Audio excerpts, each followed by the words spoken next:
Sego se wa gwego, wat kwa no horado mo ni wasu ta de ga gwego ga, was what the chat away. You wezo I sorry sego ne ya te ka no ru ne ra ti go la. Ti na te wina ta, na ho ta te vi te ta. Sto ha ta te wa ta te ni go ri sa ge, a o tu na ya o na gwe a ye ne na go no kwa di kwa. I begin tonight to give all of you a greeting and to thank you all for coming, that you're not selfish with your time, that you have come here to hear our words, and that we would be able to search within each other's minds for the possible solutions that would be beneficial to us all. I thank you all for coming tonight to take the time to listen and learn with us. Not learn from us, but learn with us. I thank you for your time because without you, we ain't nothing. We need these people because they keep us Mother Earth. Without them, we are nothing.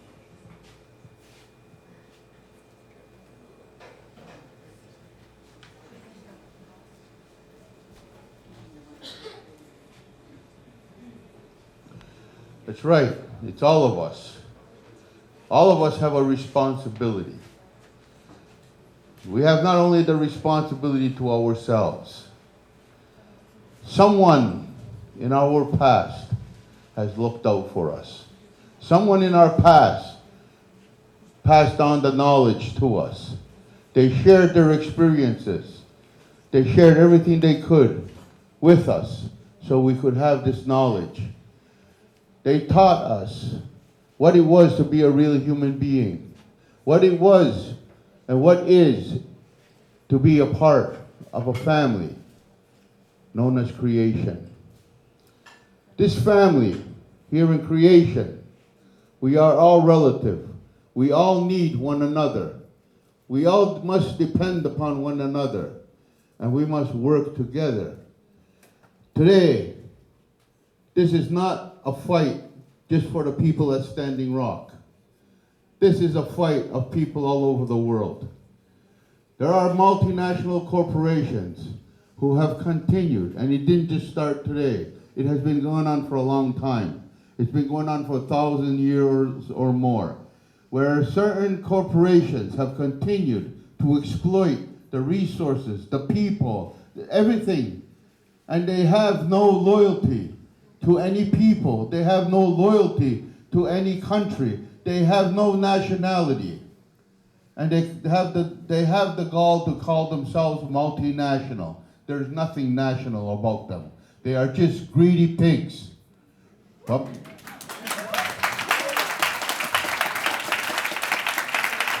don't care. They don't care that they are the cause of such things, diseases. Today, every time we turn around, somebody's dying from cancer. When we turn around, everybody's got high blood pressure, heart problems. They're diabetics. Everything is wrong with them. There's children who are being born who have never been given a chance at what the design of creation would be. But the chemicals that have been put into them have changed them. And they still deny it. And they still deny it. That's true. They still deny it. And it's not going to change if we're just going to complain. We have to do something about it. You talk about sovereignty. If none of us are going to do anything, then none of us have sovereignty. We were given a birthright by creation, and we have the right to exercise that. Every one of us was given what's called a brain. We're supposed to use it, not allow someone else to use it. It's yours.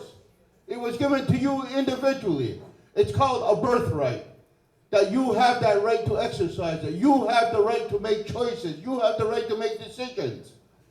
Just as they do. But for every decision you make, you must take responsibility for. Now, who's going to hold these pigs responsible? Who's going to hold them accountable? If only we cry, only if we're going to pray, we're believing we're doing something. We're not. When something is wrong, you don't apologize. You fix it. Make it right. That's what a real man and a real woman would do. It's time we become men, and it's time we become women. It is time we work together, and it's time that we start recognizing and respecting what creation gave to us as our responsibility. We're bringing children into this world. We're going to be bringing grandchildren into this world. Who's looking out for their birthright? Who's looking out for them so that they can have a breath of fresh air? Who's looking out for them that they can have a drink of water? Or that they can have land that they could put seeds in to grow their food? Not the government. Who's going to do that for them? We need to. In my language, Kanienkehaka. People will say, my daughter. No, she's not your daughter. She's your responsibility. Kanienkehaka. Kanienkehaka. I am making sure that I am protecting what is hers. I am making sure that she has a path in life that she can follow and that it'll be a good path for her. It's a responsibility. I brought her into this world. Therefore, it's my responsibility to look out for her. Every one of us has that responsibility because somebody took responsibility for us. And it's something we're supposed to pass on. There's something creation put in all of us, and it was called self-preservation. If we do not utilize that natural instinct, we will all perish, all life. But I'm not just talking about human life. We have a responsibility to protect the trees, the forests. We have a responsibility to protect the fish, the bears, the moose, the birds, the mosquitoes, everything. It is our responsibility. None of the natural creatures of creation have polluted the lakes or the rivers. None of them have polluted the air. None of them have dirtied the soil. Only the human has done that. And only the humans can correct it. And that's our responsibility as people. We talk about sovereignty. It's an empty word. It doesn't mean anything. Even international, they haven't even defined what sovereignty means. As was mentioned earlier, the different forms of sovereignty. Canada says, we recognize your sovereignty. The United States says we recognize your sovereignty. Every Western Hemisphere country says they recognize the indigenous people's sovereignty. Where? Where are the native people free? They say we respect your sovereignty. Oh, we recognize so-and-so. We recognize your tribal councils, your band councils. But you know what recognition means? They recognize the fact that these people who call themselves band council and tribal council, it is recognized that they have conformed to all the laws, rules, and regulations of the colonializers. That's what recognition means. The people known as Kanienkehaka, the Mohawk Nation, people call them, they are not recognized because they have not conformed to the Indian Act. They have not conformed to Canadian law or anybody else's law other than their own. And so the government says, well, we don't recognize you. We don't give a damn. We don't give a damn. We don't need your recognition. The fact of the matter, you only exist as Canada. You only exist as the United States because we legitimized you. You did not legitimize us. Treaties. For us, there is no such a thing as a treaty. Today, many of my people are brainwashed into believing treaty is where we got our rights. Treaty never gave us anything. Treaty took away. Our rights came from creation, came from our mothers. That's where our rights came from. And that's where it'll always be, from our mothers. First Nations. We are not First Nation.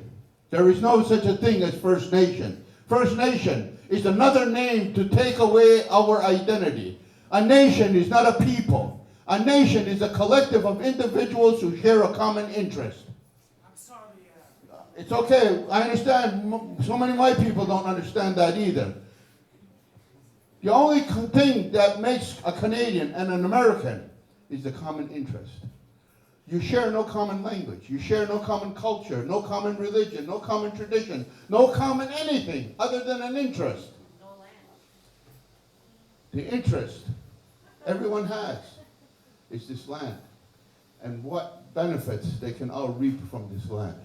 And we don't have a problem with people benefiting from this land. When we extended our hand in the Gaswanta,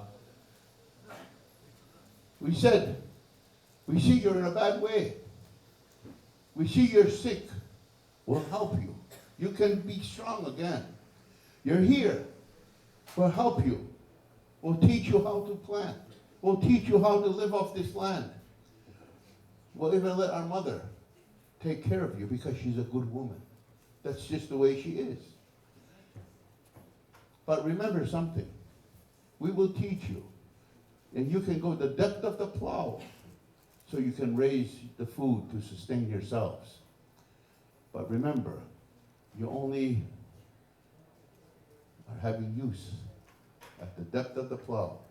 Anything below that, you cannot claim. Because there are things below this land, underneath this land, that must never be brought out. In our old teachings, they talk to us and tell us, there was a time when our ancestors, remember when the dinosaurs roamed this land. And they remember the problems the dinosaur caused them. How they feared for their lives constantly. But then they said our grandfathers came. Our grandfathers, the winds, the thunder, the rain, they put the dinosaur beneath the earth. And they have kept them beneath the earth. And they had told us, if ever these creatures would emerge again above the earth, they will cause all great harm, great tragedy. You know, some of the newcomers who came to this land, I'm not saying all, I said some, came with no respect, not for themselves, not for their children, and especially not for anybody else, not for anything that creation provided us. And they started to pull those creatures back out of the ground. They pulled them, and that they showed up as coal, they showed up as oil, they showed up as so many things.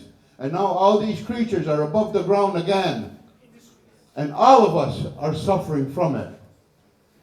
We have to change things, but we can only do it if we stand together. We have to stand together. All of us have to stand together because my children, my grandchildren, just like your children and your grandchildren, need the fresh water to drink, or else they will die. They need the good air, or else they will die. They need clean land, or else they will die. And all the trees will die. All the fish will die. All the animals will die. You want sovereignty? Sovereignty is asserting yourself and making right happen instead of allowing the wrongs to continue. That's sovereignty. You do not get your sovereignty written on a piece of paper by some politician in Ottawa or somebody at the UN or somebody from the United States. No. Sovereignty is in you. And it's only alive if you exercise it. If you don't exercise it, then there is no sovereignty. There is none. But you have to exercise it. You have to make it happen. You have to make it work. I can't work it for you. You have to make it happen. But we can put our minds together. We can search each other's minds for ideas and how we can go about this, how we can work together. Not this finger, this hand, there's 5 fingers. And for it to work properly, all 5 have to work together. It all has to work together. That's how things happen. You want to punch their lights out? Make a fist. All 5 fingers will do the work. United. United. That's how you have to do this. We become of like minds. Not one mind. It's impossible. We become of like minds. We all set our sights on the direction that we must all go. And we go together. We go down that path together. If we lose together. If we win, we all benefit together. So it's up to you. I'm only here to pass on to you what was told to me. I don't need a piece of paper. I am not recognized by Canada as even existing because I don't have an Indian Act card. I've never been registered. I've never been baptized. I wasn't even born in their hospital. I was born at home. And my grandmother would not allow for us to be registered. In my language, when somebody's registered, we say, Dadi na tsahiyadu. It means, now you got a writing on your ass. It says, made in Canada. And this Oklahoma was not made in Canada. This is Novembre. This is Turtle Island. They don't even know what Canada means. Canada, Canada. It's where the people have put their poles into the ground when they built their longhouses and put their teepees and wigwams. They put those poles firmly in the ground. Kanatsuta means it's there. It's sturdy. It's not going to move. Then when you bend those poles over, you bend the other ones over, you tie them together, and you build your home. That's Kahnawake. It's being and planting yourself within the soil. Your home within the soil. That's Kahnawake. Some bonehead kept hearing our people say, God's Kahnawake, God's Kahnawake. Oh, this must be Canada. It's just like here. It used to be called Hochelaga. You know, Hochelaga, Jacques Cartier kept asking, what is this place? The island of Montreal. What is this place? And nobody understood him. But you know something, the European had a custom when he meets, he shakes hands, he touches palms. And then our people say, hey, you got Oshaaga, the palm people. Every time they meet, they got to touch palms. So that's why they call Oshaaga. But he understood Hochelaga. Oh, this must be the place of the palm people. But see, there's so many things that have been misinterpreted.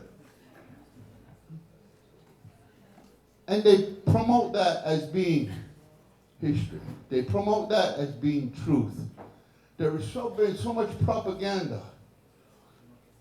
I am known from the days from when I was young. I was known as Roskonagete. In English, because of what we were going through back in the 60s, we were just young men, 15 years old, 16, 17, 18-year-olds. We listened to the old people, and they told us about the duties and responsibility of men. And that the men had a right to a council fire, and that the men could discuss issues that concerned the men. And they said the women have a council fire where they can discuss issues that are best handled by women. And they said there's a people's fire. That's when both men and women come together. And then they say there was a council for the Rudianeso, not chiefs. Rudianeso means they who have a path that has clearly been defined that they should follow. And that path is designed and created by the people. And they must be accountable to the people. And they can only do as the people have directed them to do in accordance with our philosophies, with our principles, with our traditions, with our culture. So he's not our leader. The people have always been the leader. And so when they told us about this, we said, well, you know, we want our council fire. We want to rekindle it. We as young men, we want to rekindle it because we want to fulfill our duties and responsibilities. And that, but we need the sanction of the council. The council said to us, no. And we said, why? They said, because we do not have that authority. They said, creation gave you that authority. You as a man has a responsibility, just like the sun.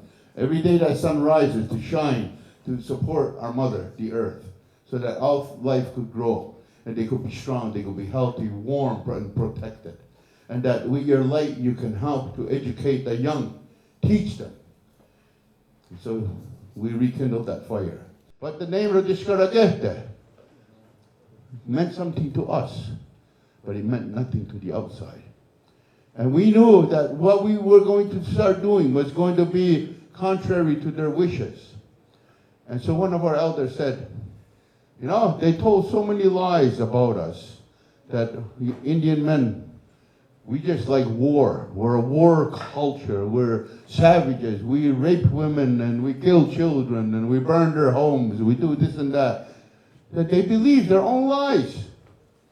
They even call us the Iroquois. And they say the Iroquois means rattlesnakes, devil kind of people. Later, I didn't speak French, so I didn't know. And that even in France, they told all the French children, go to bed, be good, or the Iroquois gonna get you. Iroquois gonna get you. So we were the boogeyman in France. We were even boogeyman in England. So when those French soldiers came and the Battle of the Plains of Abraham took place, and when they seen my grandfathers coming at them, those men froze. Those young French soldiers could not fight. They were terrified because for the first time they came face to face with the boogeyman, the Iroquois. And all the while, now even the word Iroquois has been bastardized. It was supposed to be Iroquois, the other herons. Because the first ones they met with the roach, moose roach, that was called, they called that a heron. In Greek soldiers wore it, Trojans, Romans, everybody had this heron. So when they saw our people said, herons. Today they're called Hurons. That's how much that word has changed. And so we were that boogeyman. So this elder said, you're in a psychological war.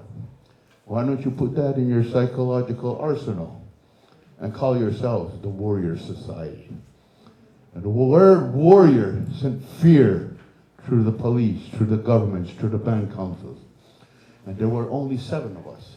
And we were boys, in accordance with what people would say. So we asked the artists of this flag to make us a symbol of who we are, Tekarontakeh. So he put on there, Tekarontakeh, on top, he said, Warrior Society. So we wanted a crest made and to put on our jackets. That's just what young people do. And so we went to the printer. We wanted 7 of them made. But they told it, the guy at the shop said, why do you want to spend so much money to make 7? For another $24, we can make you 250 of them. Holy, go ahead. What a deal. Make us 250. So we got 250 of these crests.